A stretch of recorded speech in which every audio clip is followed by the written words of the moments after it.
ஸ்ரீமதே ராமானுஜாய நமஹ. ஸ்ரீமத் வரவரமுனியே நமஹ.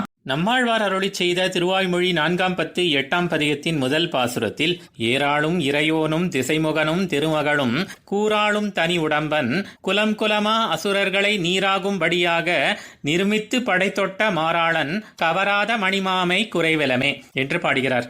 வேதாத்மா விஹகேஸ்வரஹா என்கிறபடி வேதமே சொரூபமாக உள்ள பக்ஷிராஜனை வாகனமாக கொண்டவனும் உபய விபூதி ஐஸ்வர்யமும் தன் வசம் கொண்டு சர்வத்துக்கும் ஒரே ஈஸ்வரன், அதாவது சர்வேஸ்வரனாக உள்ளவனும் 7 எருதுகளை ஒரே சமயத்தில் வெற்றி கொண்டவனுமான அந்த எம்பெருமானின் முன்னே நானும் ஒரு எருதை உடையேன் என்று அதை வாகனமாக கொண்டு தன்னை ஈஸ்வரன் என்று எண்ணியுள்ள ருத்ரனும் சிருஷ்டி செய்ய தேவைப்படும் 4 வேதங்களையும் அதை உச்சரிக்க தேவைப்படும் 4 முகங்களையும் கொண்டுள்ளதால் நானே படைப்பவன் என்று தன்னை எண்ணியுள்ள நான்முகன் முதலான வியக்திகளும் ஸ்ரீமத் ராமாயணம் சுந்தரகாண்டத்திலே அனன்யா ராகவேண அகம் பாஸ்கரேண பிரபாயதா, அதாவது சூரியனை விட்டு ஒளி நீங்காதது போன்று நான் ராகவனை விட்டு நீங்க மாட்டேன் என்று ராவணனிடம் சீதை கூறியதற்கு ஏற்ப உள்ள பெரிய பிராட்டியாரும், ஆக இப்படி எல்லா காலத்திலும் அகலாதபடி உள்ள மகாலட்சுமி என்றாலும் சரி, ஆபத்து காலங்களில் மட்டும் வந்து அவன் திருமேனியிலே தங்குகிற பிரம்மன் ருத்ரன் போன்றவர்களாக இருந்தாலும் சரி,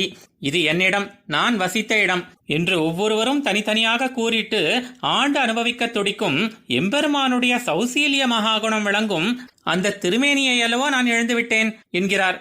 அது மட்டுமா, அடுத்ததாக அவனுடைய வீரிய குணத்தையும் சீல குணத்தையும் பற்றியும் பேசுகிறார். கூட்டம் கூட்டமாக உள்ள அசுரர்களை சாம்பலாக போகும்படி சங்கல்பம் செய்து அந்த சங்கல்பம் மாத்திரமே அழித்துவிடும் என்றாலும் அத்தோடு நிற்காமல் என் அடியார்களை துன்புறுத்தின இவர்களை விடுவேனா பார் என்று தானே நேரடியாக ஆயுதங்களை எடுத்துக்கொண்டு காரியம் செய்த வீரத்தால் நிறைந்தவன் அந்த எம்பெருமான் என்கிறார். ஈஸ்வரன் அவதரித்து பண்ணின ஆணை தொழில்கள் எல்லாம் பாகவத அபச்சாரம் பொறாமை என்று ஜீயர் அருளி செய்வர் என்ற ஸ்ரீவச்சன பூஷணத்தின் வாக்கியம் இங்கு நோக்கத்தக்கது.